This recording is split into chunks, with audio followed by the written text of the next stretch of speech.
That's the first part in the last chapter of this class. So there are no numbers in that here, so I'm not sure. But anyway, we've been talking about food, and the reason this came up is kind of the solubility of gases. Actually, we can use gases to do some neat food tricks. But here's another trick called an emulsion. A good example of an emulsion is mayonnaise. So what an emulsion does is it makes things that don't want to be together to be together. So we said like dissolves like, and so usually things that are polar and non-polar won't mix. And so what an emulsion does is it makes it mix. It's kind of like a detergent, but of course you wouldn't want to put detergents in your food. Okay. Phospholipid molecules, what we're seeing here, we're actually seeing kind of two different versions. These both mean the same thing. This top part, what do you think philic means? It's drawn. It like loves. Yep, it's drawn to it. Yep, hydrophilic. So this actually would be the part that loves water. Hydrophobic, this is the part that doesn't like water. Okay, so these are both the same thing.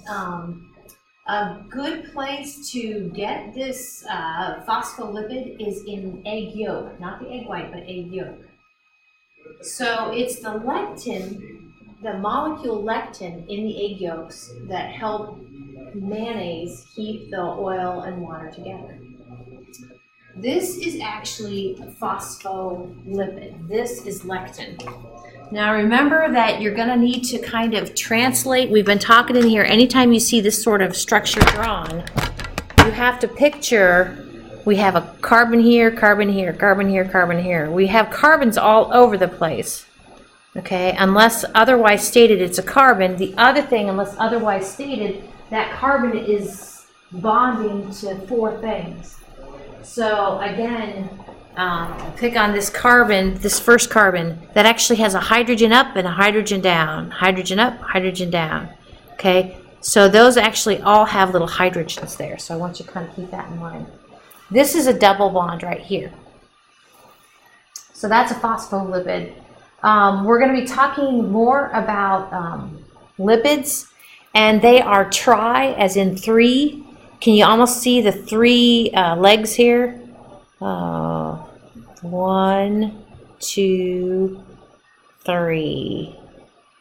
They got three things. But if it's a double bond, it doesn't necessarily mean a phospholipid. No. Double bond doesn't mean it's phospholipid. These pieces that I've drawn, 1, 2, and 3. In my crude way, I'll explain it this way: that these could be like I wanted to say fatty acids. See how I have fatty acid 1, fatty acid 2, fatty acid 3. What makes it a phospholipid is that one of the fatty acids has the phosphate group. Can you see the PO4 right here? So, but what I started to say is it's even cooler than kind of taking cation and anion and bringing them together. You can take your storeroom of different fatty acids and connect them together with a glyceride molecule and make this. But the point here is we have our water-loving part and our water-hating part, and it emulsifies for mayonnaise the water and the oil. Then there's this one. I have a video to show you. Oh my gosh, I've never heard of this.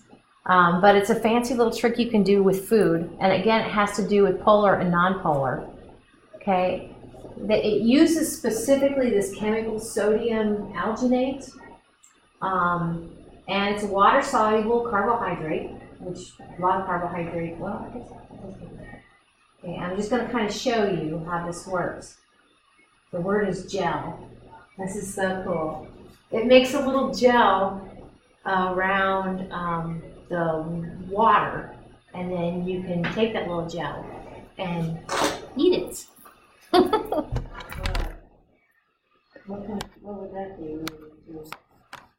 It's related to kind of what's being shown here. What food is it? The gel that we're going to see, they're going to make, they're going to like puree watermelon. And so it's not water, but it's something yummy like watermelon juice. and they make a little ball out of it. I'd never heard of it. Makes me want to go out and get, but you need to get this, like something like, or the exact thing, sodium alginate. Okay, so just kind of finishing up other things about food. That was spherification. Yeah, and it kind of made a crust on the outside. So, all right, the next one's fermentation. So anaerobic means like no air. So fermentation occurs without air. It's a metabolic sort of thing involving the breakdown of sugar. So for things to ferment, you need a microorganism doing its thing. Yeast is something that can be that microorganism to break down sugar. And what happens is that the glucose and fructose are converted to energy to provide the organism. And during fermentation, of course, they give alcohol or ethanol and carbon dioxide. So you end up with a carbonated alcoholic beverage.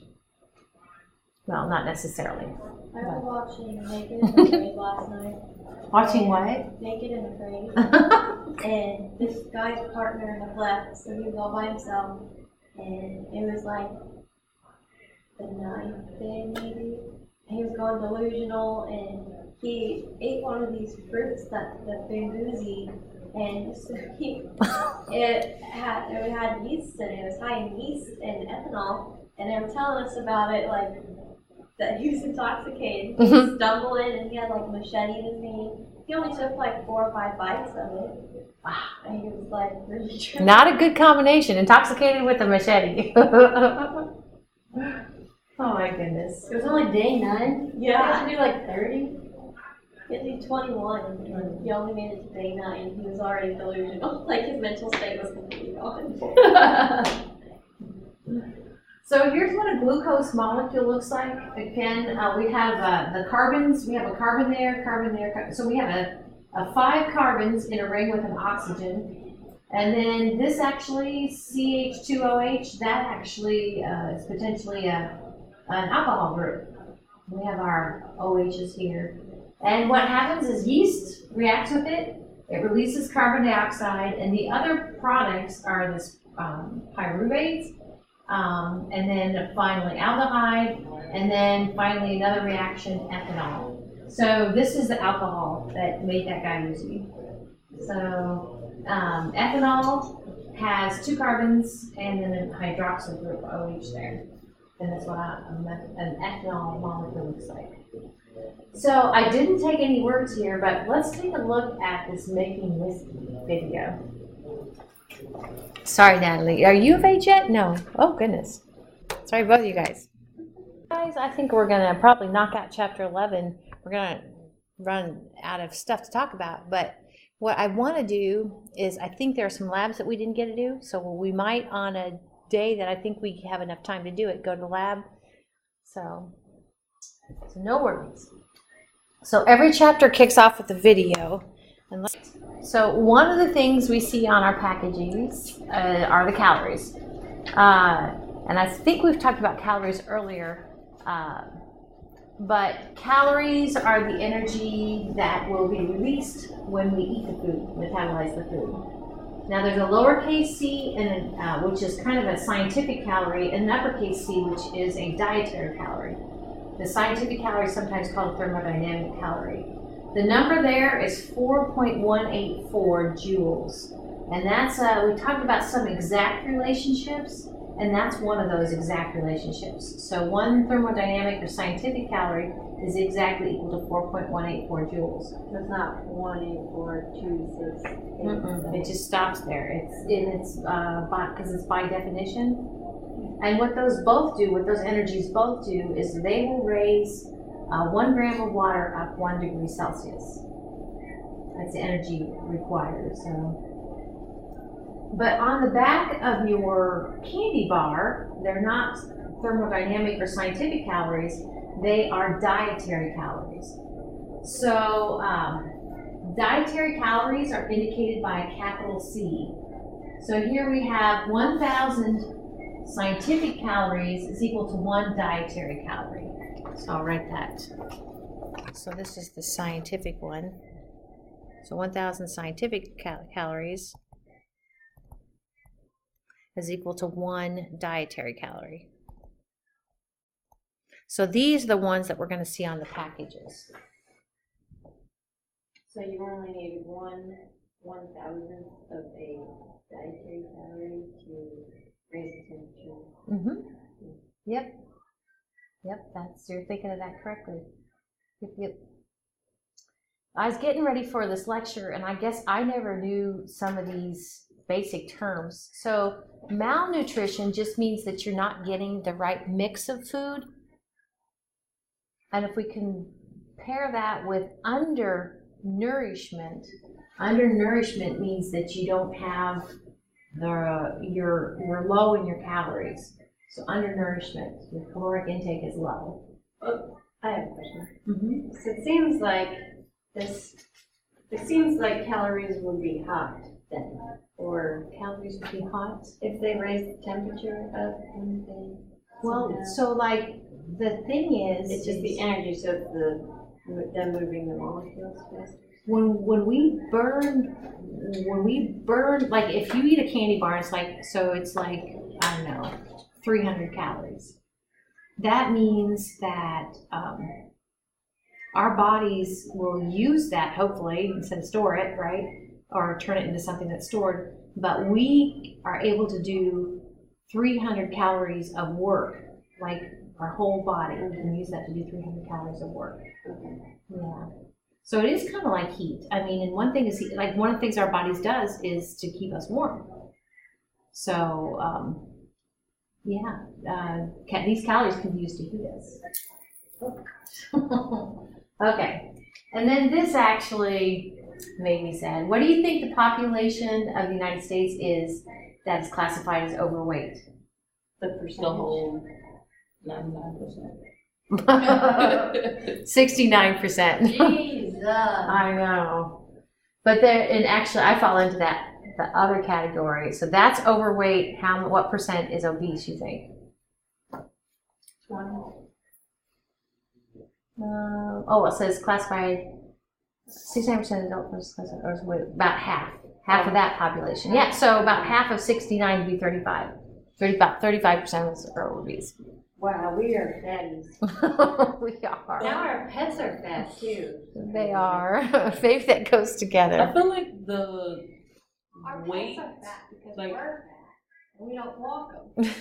like the way they classify what they classify as obese and overweight and stuff, it's weird because It's not I know fair. some really skinny people and then they say like, oh yeah, my doctor says I'm overweight, so I gotta blah blah blah or something.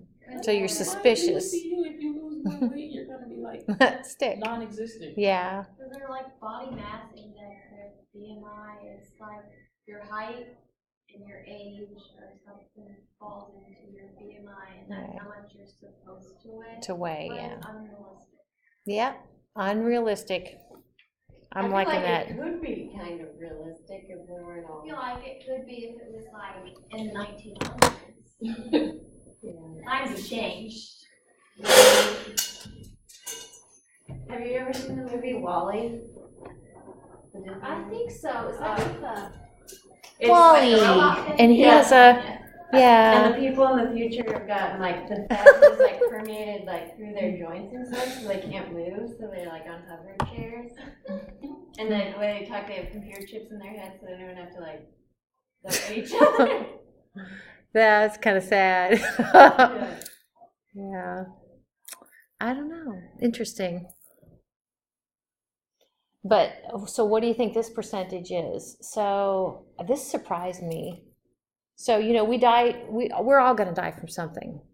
But a lot of deaths are actually related to the overweight or obesity of the people. What do you think this? third? Number one. Number one. So wait, now which one is obesity is number one now? Obesity, and then it's kind of secondary effects on health. It says are overtaking smoking as the number one cause of death in the United States. So I don't know. That's my only slide on this, and then we'll move on. But yeah, makes you wonder. I have a video we're gonna watch about food labels, and I'm glad we have food labels. I don't look at them as much as I should, but so anymore that all U.S. processed foods need to have their nutritional labels. These nutritional labels. The word macronutrient, I had to look that up. So that's the word I have in the second paragraph, macronutrient. It just means a nutrient that we need on a large scale. Like some things are just trace nutrients and some things they really are percentages instead of parts per million. So let's take a look at this little suggestion on how to look at our food label.